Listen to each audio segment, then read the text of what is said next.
우리 교회에 복음을 전해주신 분이 하디 선교사님이신데, 그 하디 선교사님의 중요성에 대해서 근대 한국 사회에서는 아예 다루지를 못하고 한국교회 선교사에서도 그 깊이를 다루질 못한 것 같습니다. 가장 중요한 건 뭐냐면 1907년도에 평양에서 대부흥 운동이 일어났습니다. 교회는 산정연 교회에서 대부흥 운동이 일어나기 시작하고 회개 운동이 일어나서 그 부흥 운동을 계기로 100만 구령 운동이 일어났습니다. 그 당시 한국의 기독교 인구라고 하는 것은 2천만이 넘는 중에 20만이 될까 말까한 아주 극소수의 기독교인들만 있었는데, 나라는 기울어져 가고 또 아무런 미래의 방향은 보이질 않고, 그럴 때 이 민족이 어디에 마음을 둘 곳이 없을 때, 처참하게 무너져 내릴 때 1907년도 대부흥운동이 평양에서 일어났거든요. 그리고 이 한국의 복음이 강력하게 확산이 돼서 오늘 현재 통계조사에 의하면 기독교 인구가 불교 인구보다 많은 결과가 바로 1907년도 평양 대부흥운동입니다. 그 부흥운동이 없었다면 뭐가 없었냐면, 첫째로 3.1운동이 일어날 수가 없습니다. 왜 그러냐면 3.1운동은 90% 이상이 학교를 통해서 전파되고 교회를 통해서 전파됐습니다. 교회마다 3.1운동이 시작되는 거점이 되고, 그리고 교회를 통해서 3.1운동이 확산이 됐습니다. 물론 장소는 장터로 나가서 국민들이 독립만세 운동을 불렀지만 출발은 교회에서 했고요. 학교도 거의 90%가 미션 계통 학교입니다. 기독교 계통 학교가 그 일에 동참해서 3.1운동이 가능했습니다. 3.1운동에 33명 중에 16명이 기독교인이죠. 이게 첫째가 3.1운동이 일어나지 않았을 것이고, 두 번째, 독립을 향한 끊임없는 희망과 소망을 가질 수가 없었습니다. 지금 임정 요인들을 우리가 분석을 해보면, 김구 선생님을 비롯해서 이승만 대통령은 말할 것도 없고, 김구 선생님을 비롯해서 임정 요인 중에 기독교인이 아닌 사람이 누구냐 이렇게 골라야지, 기독교인이 누구냐 이렇게 고를 수가 없습니다. 김구 선생님, 김규식 박사를 비롯해서 이동영 선생님, 여운형 선생님조차도 신학교를 나왔습니다. 그러니까 기독교라는 게 아무런 우리 민족의 가슴 속에 우리가 전혀 생각하지 못했던 제3의 대안을 주는 희망이고, 그리고 또 우리 속에 새로운 가능성을 열어주는 기회가 된 겁니다. 계몽운동 어떻게 일어났습니까? 문자를 모르고 글자를 모르는 우리 국민들을 농촌 찾아가며 농촌 부흥운동, 계몽운동, 생활변화운동 다 기독교인이 일으켰습니다. 그러므로 이 1907년도 평양 대부흥운동의 가치라는 것은, 이것은 가장 중요한 변화의 기회가 된 겁니다. 지금 도박, 술, 제사 문제로 이 흩어진 이 방황하는 민족에게 회개의 기회를 주고 다시 갱신, 변화의 기회를 준 복음이 확산되는 기회가 1907년도 대부흥운동이에요. 그런데 그 대부흥운동을 발화시킨 분이 누구냐? 그분이 하디 선교사님입니다. 그 하디 선교사님이 우리 교회까지 전도하실 때는 원산에 계셨어요. 원산에 계시다가 제일 마지막 강원도 끄트머리를 전도한 것이 우리 교회입니다. 근데 1901년도, 2년도, 3년도 초까지 전도를 하면 할수록 거센 도전과 그리고 듣지 않는 우리 한국 국민들에 대한 절망감이 나중엔 한국 사람에 대한 깊은 원망으로 바뀌었습니다. 그 왜 안 받아들이느냐? 이 사람들은 문제가 있다, 그렇게 생각하던 하디 선교사님이 선교사님들과 더불어 원산에서 성경 공부를 하다가 성령의 임재를 통해서 깨달은 게 뭐냐면 한국 사람이 문제가 아니고 내가 문제였다는 거예요. 그래서 자기 가슴 속에 오랜 동안 선교사로 한국에 와서 선교하던 이 강대국, 선진국 국민으로 갖고 있었던 우월감, 이거를 바닥에 내려놓고 교인들 앞에 서서 내가 죄인이라고 고백하는 이 고백운동이 회개를 촉발시키고 그 회개가 확산되면서 성령의 임재를 체험하는 대폭발운동이 일어나기 시작한 겁니다. 이거는 장감성을 비롯한 모든 기독교 역사학자들이 똑같이 하디 선교사님의 회개가 출발점이었다는 것을 인정하고 있습니다. 그 하디 선교사님, 우리 교회를 세운 첫 번째 담임 목사님이고 제가 20대 목사입니다. 그런 줄이나 알고 있으라고. 그런데 이게 일반 역사에서나 기독교 역사에 이거를 잘 알리질 못해서 모르고 있어요. 그래서 제가 매일 아침 새벽에 출발해서 한국감리교회 속회연구원에서 하디 루트를 따로 만들었습니다. 이거는 여행사가 없고 하디 선교사님의 출생지서부터 마지막 돌아가신 자리 시카고에서 돌아가셨어요. 거기까지를 돌아보기 위해서 내일 출발하고, 그러면서 우리 교회에서 지금 교회를 찾아오는 분들이 굉장히 많아서 여기는 누가 선교했냐? 1901년도에 이 지역에서 최초의 교회다. 그러면 하디 선교사님에 대해서 물어요. 그러면 아무 대답도 못해요. 그래서 이번에 CTS 기자 하나를 데리고, 그리고 그 자리를 돌면서 영상을 만들기 위해서 출발합니다. 그러면 돌아오면 이제는 제가 설명해서 입으로만 하지 말고 화면을 보여주면서 얘기할 수 있는 짧은 영상을 만들려고 내일 출발합니다. 여러분 기도해 주셔야 됩니다. 근데 선교사님들의 기록을 보면 처음부터 끝까지 이 격동에 무너져가는 이 민족을 붙잡고 끝까지 싸운 분이 대부분이죠. 그러나 가끔 처음에 시작은 중요하게 했는데 마지막에 이게요 변한 분들도 가끔 있습니다. 근데 하디 선교사님은 끝까지 이 민족을 붙들고 기도하고 민족을 사랑했던 위대한 선교사님 중에 한 분입니다. 오늘 성경에 바울 사도가 자기 후계자인 디모데에게 유언하는 장면이에요. 무슨 장면? 유언입니다. 유언이에요. 그 유언의 장면이 뭐냐면 아주 단편적으로 자기의 지나온 걸음을 아주 간단하게 표현합니다. 7절의 말씀입니다. 나는 선한 싸움을 싸우고 나의 달려갈 길을 마치고 무엇을 지켰으니? 믿음을 지켰으니. 그러니까 선한 싸움을 싸웠다 하는 것과 달려갈 길을 마쳤다 하는 것은 자기가 살아온 행동과 삶의 내용이지요.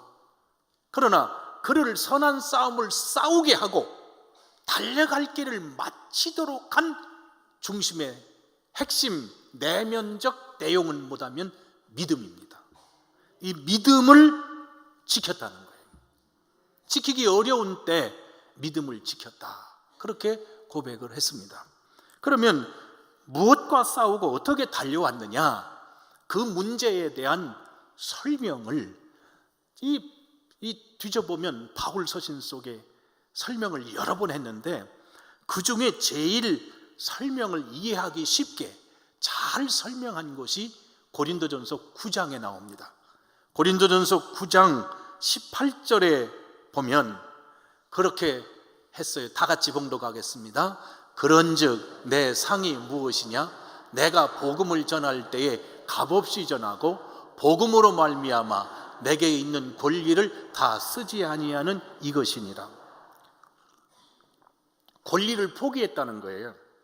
근데 권리를 포기하기 위해서 쉽게 내려놓을 수 있느냐? 그거 아닙니다. 이거는 권리 자체를 내려놓기 위해서 필사적인 싸움이 필요했던 겁니다. 그 싸움을 싸워왔다는 겁니다. 19절에 같이 봉독합니다. 19절 시작. 내가 모든 사람에게서 자유로우나 내가 스스로 모든 사람에게 종이 된 것은 더 많은 사람을 얻고자 함이라. 내가 남한테 뭐 구애받을 게 있느냐고. 그런데 다른 사람의 종처럼 다른 사람의 밑으로 내려가는 일도 이것은 목숨을 건 사투를 벌여야 될 만큼 무서운 문제입니다. 저는 목회를 평생 해오면서 제일 감당하기 어려운 게 자존심이더라고. 자존심. 이 자존심이라는 것은 여러 부분의 다양한 형태로 드러납니다. 목회자한테도 자존심이 있고 여러분한테도 자존심이 있고 여러분 각자의 아주 철저하게 감춰오는 자존심이 있어요. 그 자존심을 딱 건드리면 영린을 건드리는 것처럼 팍팍 뒤집어져요. 양보를 못해요. 그런데 어떤 거는 내가 볼 때는 별거 아닌 거예요. 그런데 그 사람은 이게 정말로 생명처럼 귀하게 여겨요.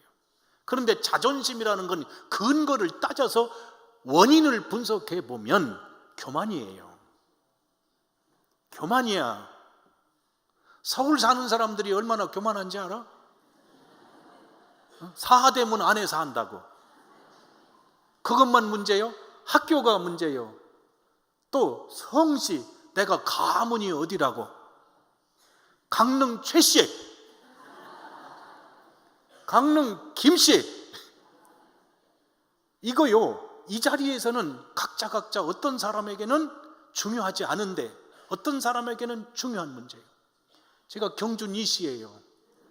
우리 집안이 양반 집안이야.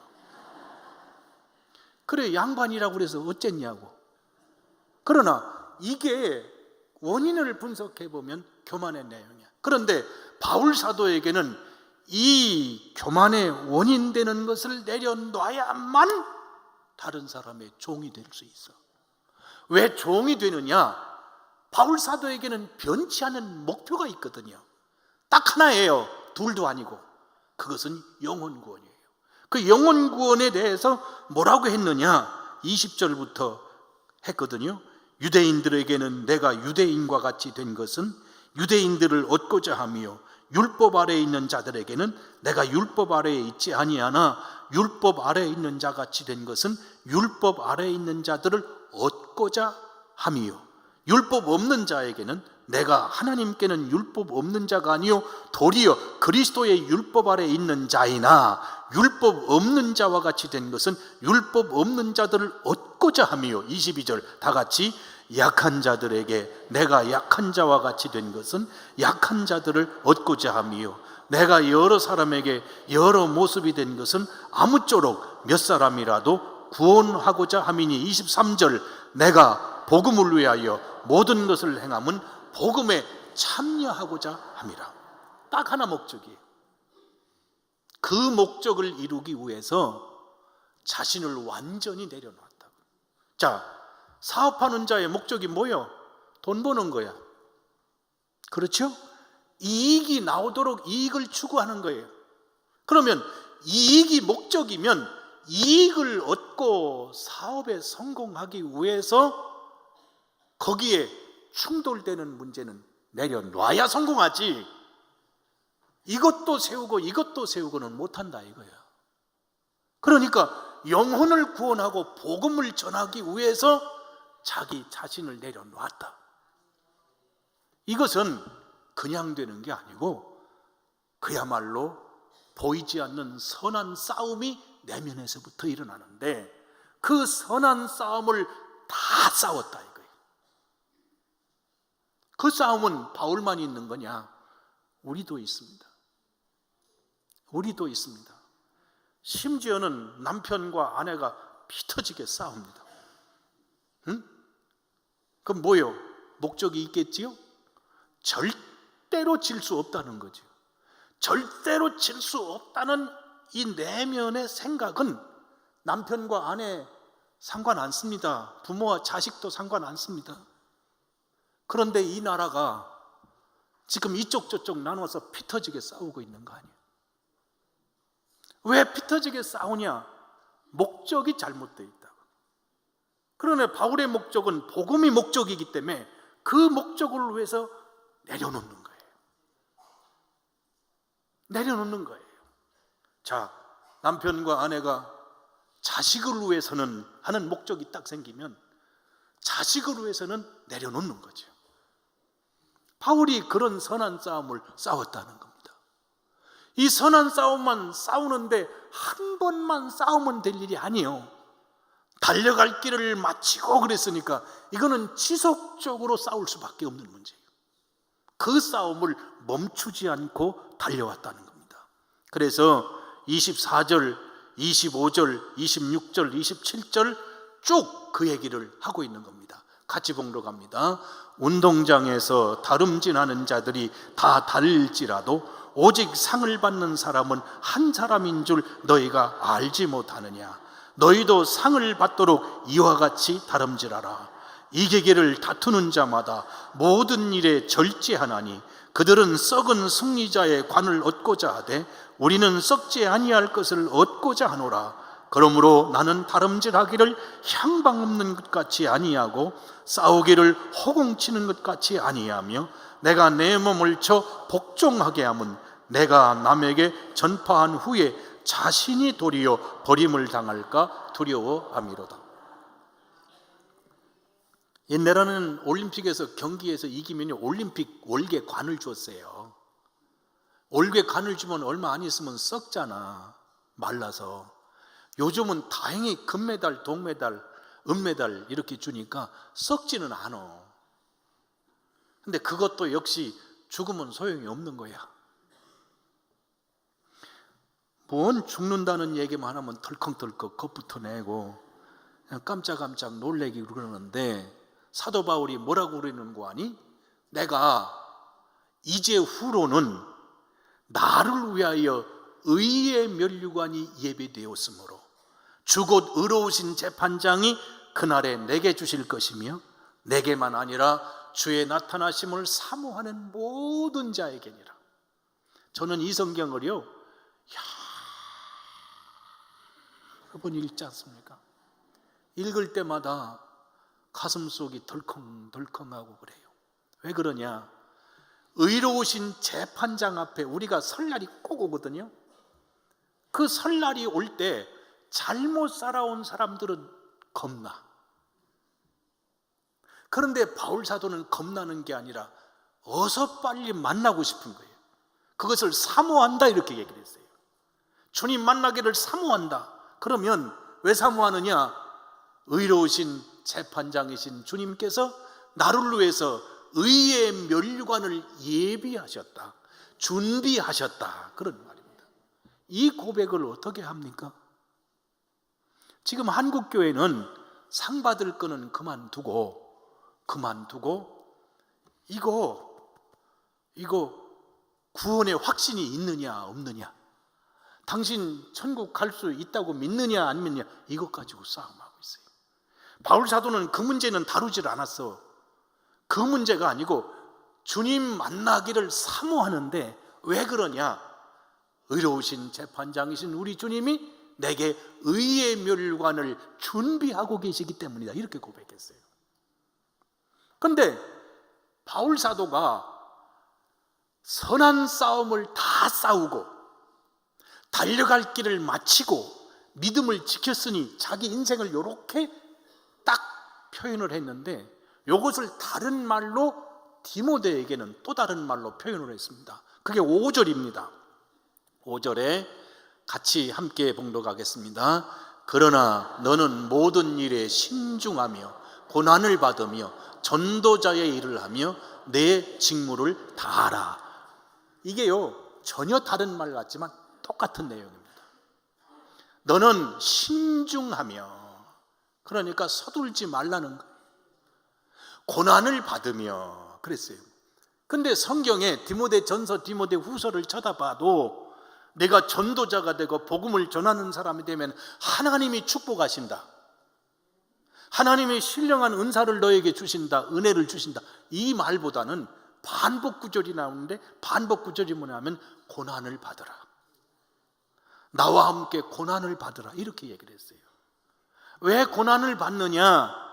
지금 복음을 전해야 될 상황과 토양이 어떤 토양이냐? 2절에 보면, 디모데후서 4장 2절에 보면 너는 말씀을 전파하라. 때를 얻든지 못 얻든지 항상 힘쓰라. 범사에 오래 참음과 가르침으로 경책하며 경계하며 권하라. 3절 다 같이, 때가 이르리니 사람이 바른 교훈을 받지 아니하며 귀가 가려워서 자기의 사욕을 따를 스승을 많이 두고 또 그 길을 진리에서 돌이켜 허탄한 이야기를 따르리라. 자, 전도하기가 왜 어려우냐? 이렇게 얘기해야 될 거 아니에요. 지금은 로마가 정권을 잡고 있다. 로마는 복음에 대해서 적대적이다. 로마 사람들이 복음에 대해서 처신하는 것은 냉혹하다. 경제가 지금 어느 쪽으로 흔들리고 있다. 나라의 상황이, 국가의 상황이 어렵다. 사회가 어려운 사회로 지금 변화가고 있다. 이런 얘기를 해야 될 거 아니야. 왜냐하면 그건 보이는 거니까.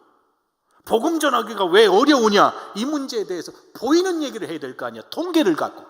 근데 그 얘기는 사도 바울이 하나도 안 해요. 지금 어디가 정치를 하는지, 누구가 정권을 잡고 있는지, 아니면 경제 상황에 대해 아무 얘기도 안 해. 다만 인간 본질에 대해서 얘기를 하는 거예요. 사람의 본질이 어떠냐? 사도 바울은 있는 그대로 얘기를 합니다. 사람이 바른 교훈을 받지 아니하며 옳은 얘기를 하면 옳은 얘기를 안 듣는다, 이거예요. 귀가 가려워서 자기 사욕을 따를 스승을 많이 두며, 개인적 욕심이 너무 많은 존재들이라 그게 복음을 막는다. 또 그 길을 진리에서 돌이켜 허탄한 이야기를 따를 거다. 진리는 안 듣고 다른 걸 듣는다. 왜? 진리를 들으면 자기가 드러나게 되니까 자기가 드러나지 않는 허탄한 이야기에만 귀가 쏠린다. 그러므로 사람이라는 것은 2000년 전이나 3000년 전이나 지금이나 앞으로도 사람의 본질은 똑같아. 그 본질이 복음을 받아들이기가 쉽지 않다는 거예요. 그러나 그 복음을 전하면서 고난을 받는 것은 당연하다는 겁니다. 전도하면서 쉽게 된다고 생각하는 것은 어리석은 생각입니다. 제가 며칠 전에 책을 읽는 중에 원경선 선생님, 그 풀무원의 창립자죠. 원혜영 의원의 아버지가 되시는 분인데, 그분에 대해서도 조금은 알고 있었지만 책에 이런 얘기가 나왔더라고요. 원래 이분은 평안남도 중화에서 태어나셨고 농부의 가정입니다. 그 토지가 좀 있었어요. 그런데 아버지가 술 잡수셔갖고 다 날려버렸어요. 그래서 11살 때 황해도 수안으로 옮겼습니다. 그 학교에, 동네에 소학교가 있으니까 학교 넣어달라고 아주 졸라가지고 학교 들어갔어요. 3년이면 졸업하는데 2년 댕기고 멈췄어요. 왜냐하면 더 이상 수업료를 낼 돈이 없으니까 학교 그만두라, 아버지가 그래서 그만뒀어요. 선생님이 기다리는데 애가 자꾸 빠져. 그래서 선생님이 이 집을 찾아가 본 겁니다. 사정을 들어보니까 그런 사정이에요. 그래서 선생님이 너무 안타까워서, 너무 총명하고 성실한 학생이기 때문에 아까워. 그래서 학교 가서 회의를 열었어요. 회의를 열어가지고 장학금을 2배로 올려주기로 결정을 했어요. 그래서 한 달에 10원의 장학금을 받았대. 10원이 얼마나 가치 있는지 난 몰라. 나한테 묻지 말아요. 1년을 받았고 장학금을 받아서 썼는데 이론 50전이 남았대요. 이론 50전을 학교에 갔다 선생님한테 드렸어요. 남았다고. 쓰고 남았다고. 그래서 선생님이 기가 막혀서 야 그럼 다른 데 써라고 했더니 아니라고, 이건 장학금이기 때문에 쓰고 남은 건 돌려줘야 된다고.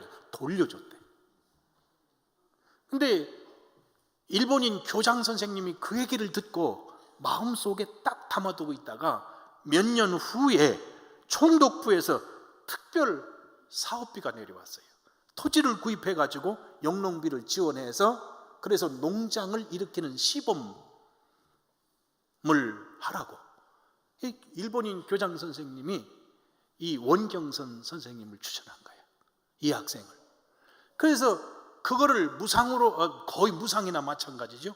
24년을 갚아야 되는 저리금융이니까 그 땅을 사서 농사를 지어가지고 세상에 아버지가 빚지고 간 40원도 갚고 정말 농사에 재미를 붙이고 막 일어날 때인데 하루는 군청에서 연락이 왔대. 군청의 상부에서 농장을 시찰을 한다는 거예요. 말이 시찰이지 사례와 접대비를 바라는 꿍꿍이가 있었다는 거죠. 소위 요즘으로 말하면 갑질이었다는 겁니다. 그런데 그 당시 원경선 선생님은 주일학교 교장을 맡고 있었어요. 근데 그날이 주일날이야, 일요일이야. 그래서 통보했대요. 일요일은 안 된다. 그렇게 얘기를 해도 군청 직원이 이해가 합니까? 그러니까 막무가내로 그날 온 거예요. 와 보니 아무도 없어. 아무도 없어. 이 난감한 상황은 어떻게 됩니까? 그 이튿날 군청에서 연락이 와서 들어오라고 말이야. 들어가자마자 군청 직원이 이런 배은망덕한 놈이 어디 있냐고 말이야. 그만큼 봐줬는데 호통을 치고 야단을 치니까 그들 앞에서 미리 준비해 갔대요. 땅 문서, 계약서를 준비해 가지고 가서 내놓고 당신들이 내가 이렇게 도와줬다고 교회 나가는 것을 간섭하면 당신들 준 땅, 이 계약서 가져가라고 말이에요. 그리고 줬대. 포기했대. 그리고 서울로 이사 오셨대.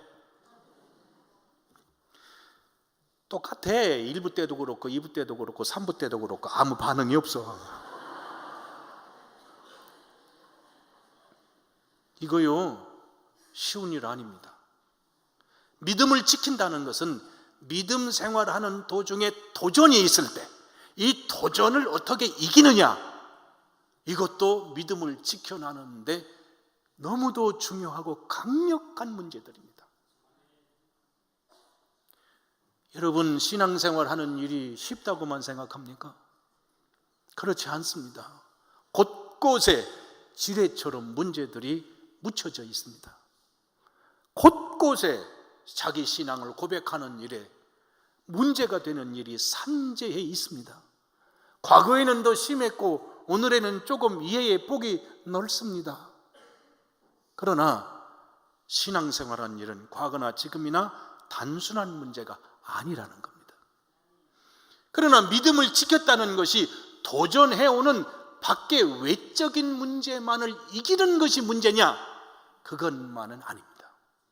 제가 며칠 전에 책을 읽는 중에 재미있는 사건 하나가 나왔어요. 이게 인터넷에 올라왔던 내용이랍니다. 근데 그걸 책으로 쓰신 분이 쭉 그대로 기록해 놨다고.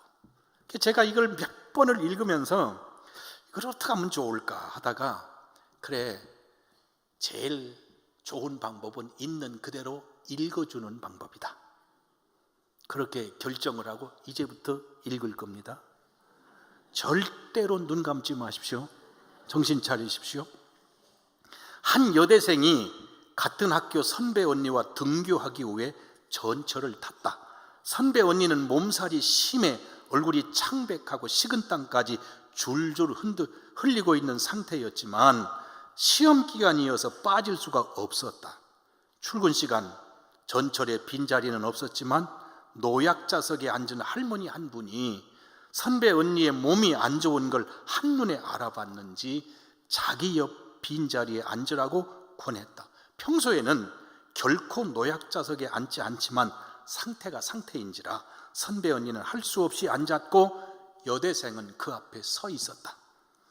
두어 정거장이 지난 뒤 한 중년 여성이 전철에 올라탔다. 50대 중반 정도로 보이는 그 여성은 눈을 감고 앉아있는 선배 언니 대신 그 여대생을 불렀다. 여대생이 쳐다보자 다짜고짜로 비켜. 어이가 없었지만 예의를 지키며 여대생이 말했다. 죄송한데요, 지금 언니가 몸이 아파서요, 조금만 이해해 주시면 안 될까요? 중년 여성이 말하기를, 어머 아프니? 아프면 병원에 가야지 왜 여기 이러고 앉아 있어? 어른이 서서 가는데 젊은 애들이 앉아가면 되겠어? 나도 늙어서 무릎이 아파. 얘 너네 이러면 싸가지 없다는 소리 들어. 부모 욕먹이는 거야. 그 말을 들은 선배가 일어나려고 했지만 여성이 비꼬는 말투에 화가 나서 선배 언니를 도로 앉히면서 말했다. 어머, 무릎 아프시면 병원에 가야지 왜 여기서 이러고 계세요? 자식분은 교육을 엄청 잘 받아서 팔다리가 부러져도 자리 양보하고 그러세요? 부모 욕먹이지는 않겠네. 중년 여성이 언성이 높아졌다. 팔다리가 부러졌으면 내가 비키라고 하겠어? 멀쩡하잖아. 나도 너희 엄마, 너도 너희 엄마 욕먹이는 건 싫지. 옆에 다른 분들도 너희들이 얼마나 싸가지 없어 보이겠니? 예, 넌 입이 없니? 말 못해? 안 들려? 그러면 내가 미안하고. 옆자리 할머니 두 분이 거들었다. 싸가지 없긴 뭐가 없어. 얘 딱 봐도 아파 보이는구만. 무슨 말을 그렇게 해? 여대생도 화가 나서 쏴붙였다. 아줌마, 노약자석 뜻 모르세요? 약자의 뜻 모르시냐고요? 그리고 설사 여기가 노인석이라 해도 아줌마가 노인이세요? 노인도 아니고 약자도 아니면서 뭐가 그렇게 당당하세요? 아니, 이런 어린 년이 싸가지 없게 어른한테 하는 말버릇 좀 봐라. 너희 부모가 그따위로 가르쳤니? 처맞아야 정신을 차리겠어? 욕을 퍼붓기 시작하자 선배 옆에 앉았던 할머니가 일어났다. 여기 앉아요. 원 어른이 돼갖고 애들을 못 잡아먹어서 한다리야? 그러자 선배 언니가 할머니를 말리고 자신이 일어났다. 중년 여성은 냉큼 자리에 앉아서도 욕을 그치지 않았다. 그때였다. 한 사람이 그 중년 여성 앞에 섰다. 정장 차림에 중절모까지 쓴 백발의 노신사였다. 그가 중년에게 말했다. 비켜! 중년 여성이 어리둥절해 쳐다보자 노신사가 다시 말했다. 지금까지 상황을 다 지켜보았기 때문에 어린 것이 어른이 앞에 섰는데 왜 앉아 있어? 팔다리 부러졌어? 뭘 멀뚱멀뚱 쳐다봐? 입 없어? 안 들려? 말 못하니? 계속 잘 듣고 잘 말하더니 지금 나 무시하는 거야? 너희 부모가 그렇게 가르쳤어? 앉혀맞고 자라서 요즘 젊은 것들은 싸가지가 없어. 어서 안 비켜! 욕만 빼고 그대로 쏘아줬다. 노신사가 버럭 소리를 지르자 중년 여성은 한마디도 못하고 일어났다. 그러나 노신사는 자신이 앉지 않고 선배 언니의 손을 잡아 끌어앉혔다. 빨리 앉아. 너 그러다 큰일 나겠다. 선배 언니가 눈에 눈물을 그렁그렁 매단 채 자리에 앉았다. 그러자 중년 여성이 항의를 하려는데 노신사가 말을 끊었다. 얘들이 너한테 양보했잖아. 네가 나한테 양보했고 내가 얘들한테 양보했는데 뭐가 문제야? 중년 여성은 얼굴이 푸르락했지만 더 이상 입을 벌리지 못했다.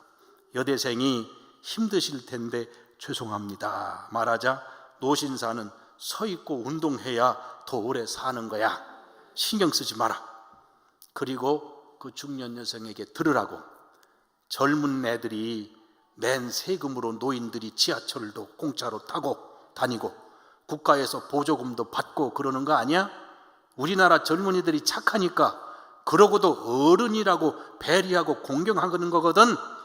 하지만 배려는 쌍방이 하는 거지 일방적으로 하는 게 아니야. 일방적으로 하는 것은 이기적인 거지.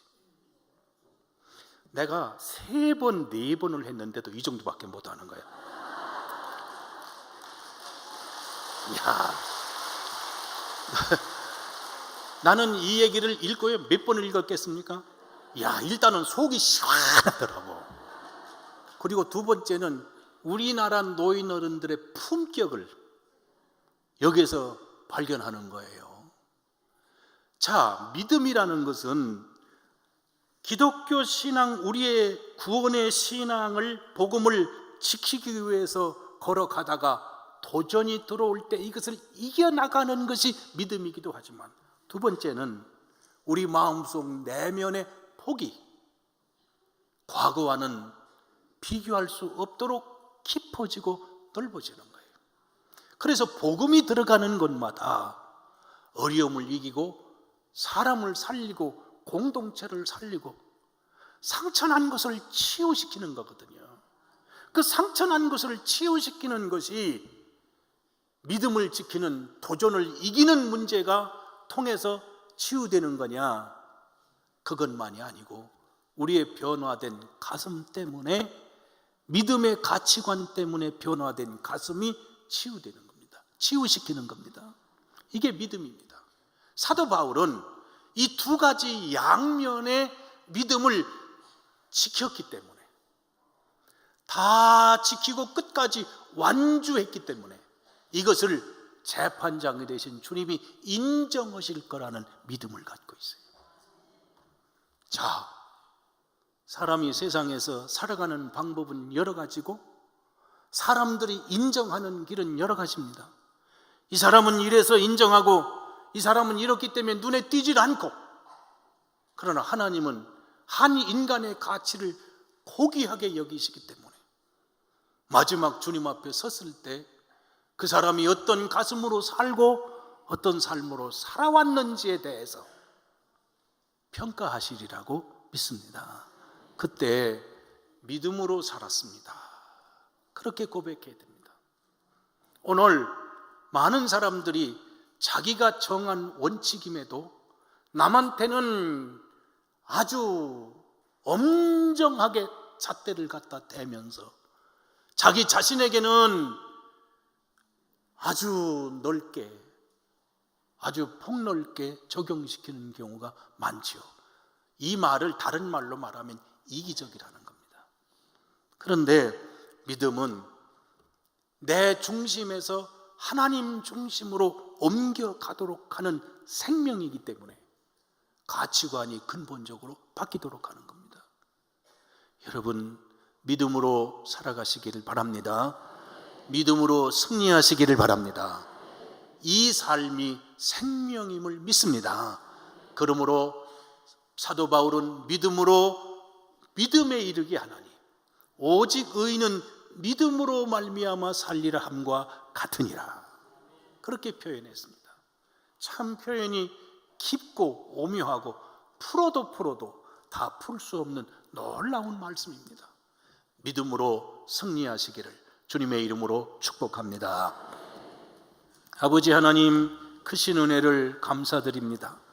저희를 사랑하셔서 하나님의 자녀로 삼으셨습니다. 믿음의 백성으로 삼으셨습니다.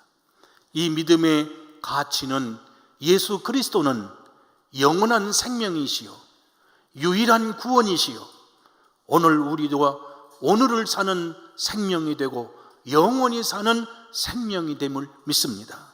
이 믿음은 말씀이셔서 창조하시고 새롭게 하시는 은혜임을 믿습니다. 이 믿음으로 살아가게 하시며 멈추지 않고 걷게 하시고 믿음으로 승리할 수 있도록 축복해 주시옵소서. 오늘 이 나라를 특별히 사랑하셔서 이 민족이 복음의 민족이 되게 하여 주시옵소서. 세계 나라 속에 있는 이 작은 대한민국이지만 이 나라는 하나님의 가치로 새로워진 국민이 되게 하시고 새로워진 국민으로 통일을 이루게 하여 주시옵소서. 이 나라 이 백성들이 예수 그리스도의 복음의 빛을 밝히는 세계 만방에 이 복음을 전하는 복된 민족이 되게 하여 주시옵소서. 활활 타오르고 있는 분열과 갈등과 문제들은 소멸되게 하시고 예수 그리스도의 가치는, 생명은 살아나게 하여 주시옵소서. 이 아름다운 강릉을 하나님이 사랑하셔서 진리의 도시가 되게 하시고 복음의 도시로 변화되게 하여 주시옵소서. 여러 가지 사고가 일어나지 않도록 앞으로 지켜주시고 자연적 재해에서 보호하시고 인간의 타락과 갈등에서 이 도시를 구원하여 주셔서 이 도시에 사는 모든 사람들이 예수 그리스도를 자신의 생명의 주인으로 고백할 수 있게 하여 주시옵소서. 오늘도 사랑하는 성도들이 주님 앞에 나왔습니다. 병석에 있는 성도들 거룩한 손으로 안수하여 치료해 주시옵소서. 외롭고 힘들고 개인적 문제, 삶의 문제 막혀서 힘겨워하는 성도들의 길을 여시고 저들의 간구와 기도를 들으시고 응답하여 주시옵소서. 성령께서 머리 위에 안수하시고 가정과 자녀들을 축복하여 주시옵소서. 우리 주님 예수 그리스도의 이름으로 간절히 기도드리옵나이다. 아멘.